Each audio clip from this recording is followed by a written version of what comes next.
I think the ruthlessness of our execution, but the way the team worked off the ball and without the ball. I think in the end we were a bit sticky with the ball in the first 25-30 minutes. Senegal had a lot of energy, they pressed well, their shape was good, and really our best opportunities came from winning the ball from them. And I thought Jude and Hendo in particular were outstanding in that aspect of the game. Well, they were outstanding, obviously, for the goal. Was that something to a degree you've been working on, getting them into forward positions? Well, they're both forward-running, forward-thinking midfield players.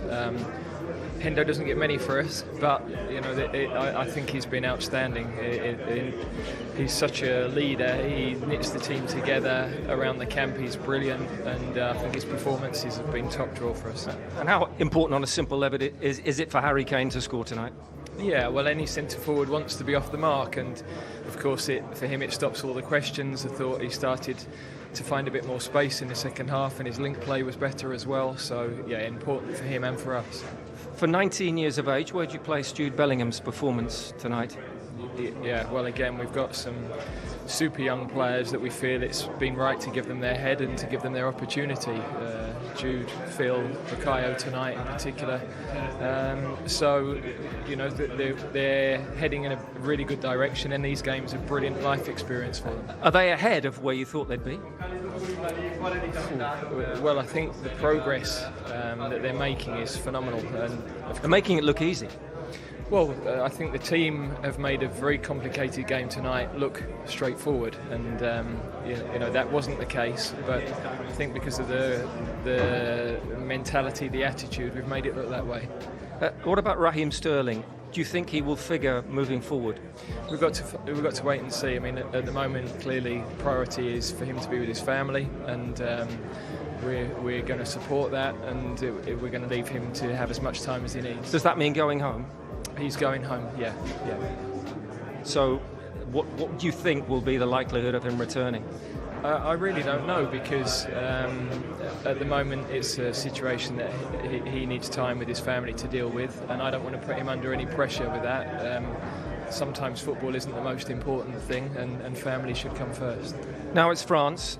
I imagine you'll feel you have to step up another level even if you're going to beat them. Yeah, of course. The outstanding team with a phenomenal tournament record and some outstanding individuals. So without a doubt, that's a game where we've got to find our highest possible level. Well done tonight. Thank you, Gabriel. And we wish Raheem Sterling well, given his personal circumstances this evening.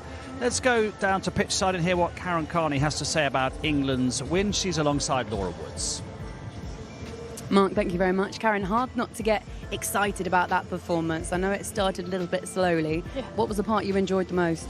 The goal. I think the relief of it going in. But yeah, I think Gareth Southgate said it there. It was a complicated match, but England did make it look really easy. I enjoyed the midfield dominance that we spoke about before the show. Jude Bellingham, just his performance was just amazing, winning first balls, second balls, winning the battle. Jordan Henderson as well, who's someone we highlighted again, just dominating that midfield. At times I don't think it was super fluid, but they got the job done. Jude's there with his family. All the players have gone up to see their friends, their family, their kids, everybody over there. Just a minute ago, there were fans just behind us that had waited just to scream to Jude Bellingham, "You're the best player in the world." And listen, we're allowed to get a bit overexcited because of that performance and the fact that they're through to a quarter-final. But I wanted you to just talk to us a bit more about that midfield and how that worked. Because like you said before the game, talked about Jordan Henderson offering a bit more protection. Did it give him more freedom to go forward? Yeah, I think we have to remember as well, that midfield triangle, has to be familiar, hasn't played together that much often. So you need to be familiar in the rotation of it, when one's going high, who's dropping in, who's covering, because there was still a threat tonight. And I think you saw that we were watching it from above, we saw the communication working and the more dynamic movements together. And the longer they play together, I think that will be the midfield for the next game. Hard to change them, isn't it? It is hard to change, and I know there's a different problem in terms of what France will give us, but I still think that midfield will have a job of protecting our two centre backs and being really compact in that midfield area.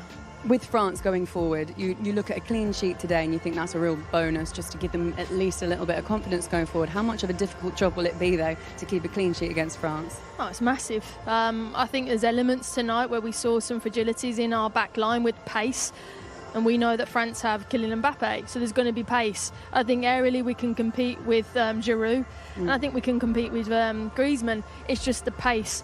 So we had a little bit of a test with Sarr and Walker, how they went up against it, but I think that might be another level that we've got to prepare for. So our wingers might have to come back and double up and do a protective job for us next week. All right, I think we're still on cloud nine. We're going to go and find the fans now. Thank you, Laura. I think every single England fan watching this, Gary, has the same question at the forefront of their mind. How do you stop probably the best player in the world at the moment, Kylian Mbappe? Very difficult, but I think for a couple of weeks in my mind, thinking all of our minds, we thought it was a collision course between him and Kyle Walker. I can't actually think of another right back in the world, might be being a little bit ignorant there, that I would actually think I would want to put up against him. That doesn't mean that Kyle will mark him out of the game. This is a sensational player, the new best player in the world. Messi and Ronaldo obviously coming to the end of their careers, but that is just, close him down, I might suggest, to start with. Devastating, absolutely devastating. Kyle won't do that. Kyle will get closer to him. He's got more pace than obviously the Polish players had, who tried their very best, but it's just absolutely incredible, those strikes. Yeah, but it doesn't mean, I think it's almost impossible to stop him. That's why he's obviously the world's greatest player. They make it impossible to stop. It doesn't mean to say they can't win a game of football. England look at their own attacking players, and again, it's been mentioned about Karen. You double up and you get bodies around them. Of course, if you give them that much space, you are in trouble. But England still have enough in their locker to cause them problem at the other end. Yeah, let's just show everybody the way that France lined up today, which I think we can probably all agree won't be too dissimilar come the weekend. And the formation as well. When you look at it, Griezmann there sometimes plays as a number 10 behind Giroud or drops into midfield, but that's pretty much what they'll do at the weekend. I think he's the one we've seen. We obviously, you can't ignore Mbappe and what he's doing, but Griezmann's the one that knits everything together. Dembele as well. I think you've got to try and stop Griezmann. You've got to try and get on him. I think it's going to be tough to stop someone like Dembele, but this is what it's about, you know. Want to win this tournament, you're going to have to come up against the world champions. For me, we're going into the Mbappe era, so it's a tough one, but it's one that I think we haven't get a clean sheet yet in a single game yet. I played against, obviously, Ian, you played with him, Thierry Henry, probably the nearest thing to Mbappe. And I think one of the things really important is obviously into Giroud and Griezmann, because once they get the ball, Mbappe's going to receive in far more difficult areas. So the lads in the middle, Henderson, Bellingham, Rice, Stones and Maguire, if they can stop that service into that central area there, it means that Mbappe's receiving far less dangerous passes. I should just point out it's not just about Mbappe, because Olivier Giroud has now scored more goals for France than Thierry Henry, which frankly is a man who has had moments in his career where people have gone, Giroud, really?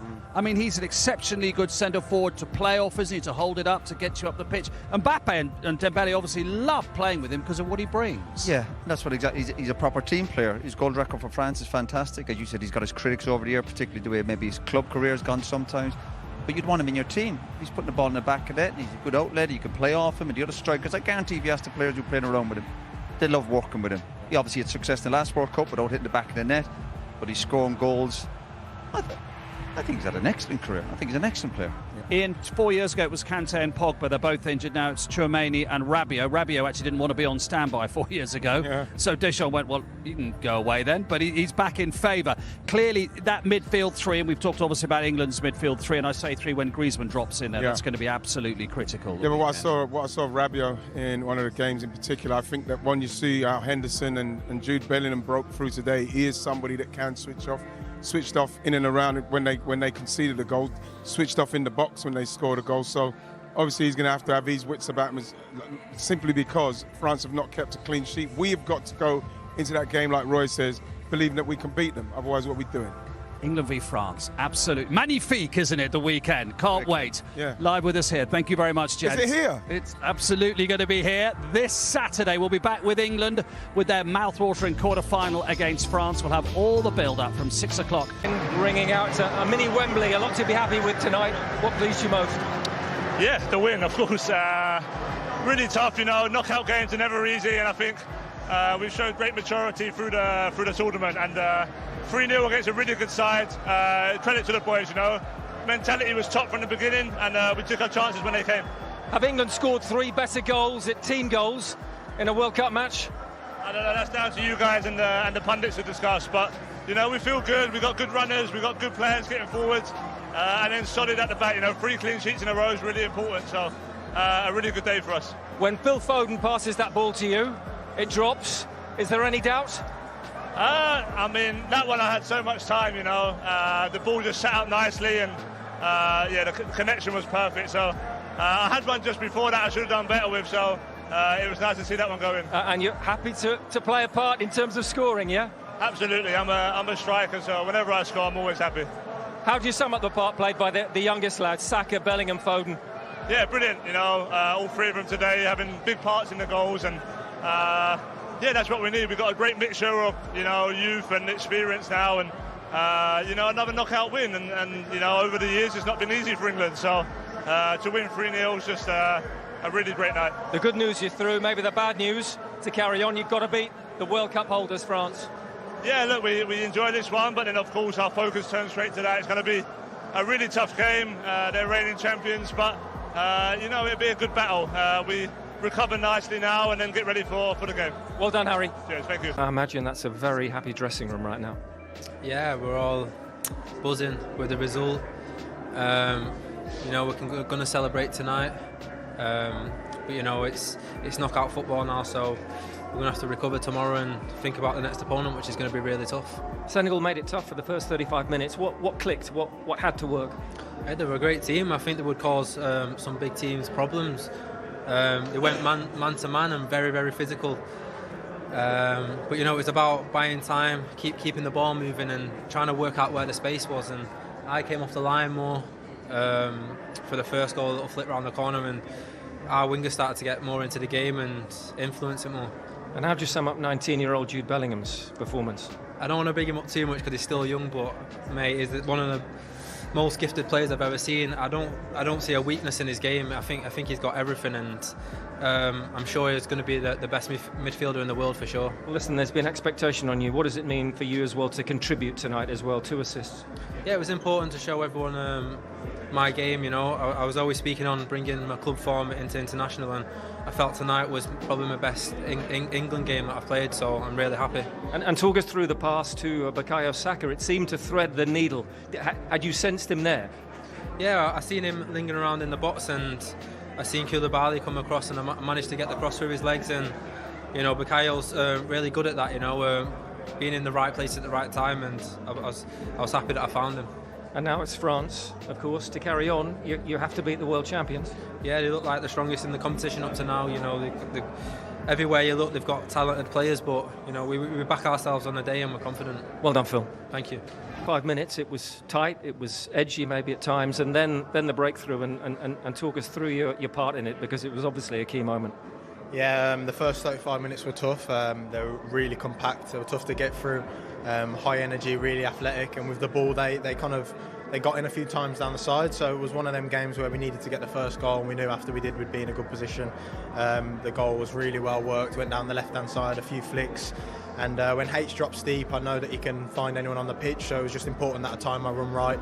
And then when I get into them areas, I'm always confident that the boys around me are taking up brilliant positions, and I just had to feed any of them, really. I saw a bit of White in my periphery, and then, yeah, just gave the ball to where I thought they would be. Well, there's Jordan Henderson, 32 years young, steaming through. Yeah, I know. Brilliant performance today. I've seen some of the rubbish that was said about him playing and stuff like that. Honestly, it's ridiculous. He's so underrated technically, and he's delivered again in a big game with a massive goal. So yeah, I think it's time he gets a bit of respect. Where do you place the quality of the goals, the play that was behind them? Is that something that specifically you've worked on? I think when you have that much quality in the team, it's not something that you work on too much. But yeah, we get given patterns and we try and follow them as best as we can. But when we have players that we do that can kind of play the ball on 1 touch, 2 touch, and kind of just break a team down, you kind of let them be free. And what have England shown tonight? Now it's the World Champions, of course, but what do you feel you've really shown tonight moving forward? Obviously, we've shown we can score goals, we can be clinical when it matters. We scored at really good times, and we've showed that we can keep a clean sheet yet again. And if we want to win the next one, that'll be very important. Well played tonight. Thank you very much. And a completely, Ian Wright, transformed atmosphere on this platform and amongst all the England fans around the stadium. Yeah, it was worrying for about 35 minutes. You know, I thought that like we thought they would, they pressed us very well. We didn't have too much movement, too many options in the midfield for the defenders, and we made mistakes, and we're very fortunate. Jordan Pickford's made a great save, and we stayed in the game. But like what we done was we got runners moving, They didn't get quite as tight as they could, but that's the touch there from Phil Foden. And then once we get into this situation, Jude the truth Bellingham, gets in there. And then when he squares that, Jordan Henderson, brilliant goal. Exactly what we needed. Brilliant, brilliant goal. That's exactly what you need from a midfielder. When it's a bit tight or whatever and you're a bit predictable, you need a midfielder to run. Football's a running game. You need a midfielder to go run ahead of the ball and produce the bit of magic at the end. Brilliant. And I said to you before the game, would Harry Kane be worried about not scoring? And you went, I think he's going to score tonight. Never in doubt. With his quality, 2 bits of brilliance, really, from England. Again, they were slow, predictable, but the second goal, fantastic. And again, listen, they've not been great, but this is what you want from a midfielder. Brilliant, powerful, strong, anticipation, strong, and then can he do something at the end, right foot, then lays it off with his left, forward and brilliant, a little bit of luck, slight deflection, and game over with this. Well, Kane, listen, the dream chance he wanted. Again, we've said he's probably looked sluggish even in this half, but once he got that chance, I bet you couldn't believe it. One-on-one with the goalkeeper, never in danger. He was missing this, never. I don't think he's sluggish there. I think that he's had to really battle with some of them, Roy. And you know, that's what we want from him. Once he gets into that situation, we know he's going to score. Gareth, I think he owed it that well. I'm not making you out to be Mr. Grinch. I'm making you out to be Mr. Realistic about England's defending in that first half hour. Well, our defending came from probably being slow on the ball at the back and getting caught and giving it away in poor areas, but a lack of movement in front. I've been a little bit worried about our midfield just generally through the tournament, although they've just gone and looks like put us in a brilliant position. But I think their straight passes from full-back to winger that happened numerous occasions. And, you know, if you're France and you're looking to play against England potentially on Saturday, if England go through, there's a long way to go yet, you're thinking that there is opportunities because Harry Maguire gives it away here and then they get caught out. There's 3 big chances that Senegal have had and they'll be really, really ruining those missed chances at half-time because they should have been 1-0 up. At least. You know, this one here, well done Jordan Pickford, he comes out and on this one he does really well. But England have been slow. This is far too easy, Gary. Yeah. It's just a little ball down the side of John Stones. Look, we've been really slow on the ball. It's been something that's happened and pattern in each of the first 3 games. This is a really good save. Pickford does really, really well for England. He grows for England and he's kept his team in the game. For England now, it's just about concentration. Sometimes defenders, Stones and Maguire, some defenders get bored. They get bored, they try stuff that's not on. They've got the game won now, nothing silly. It's all about concentration level, particularly from 2 centre halves.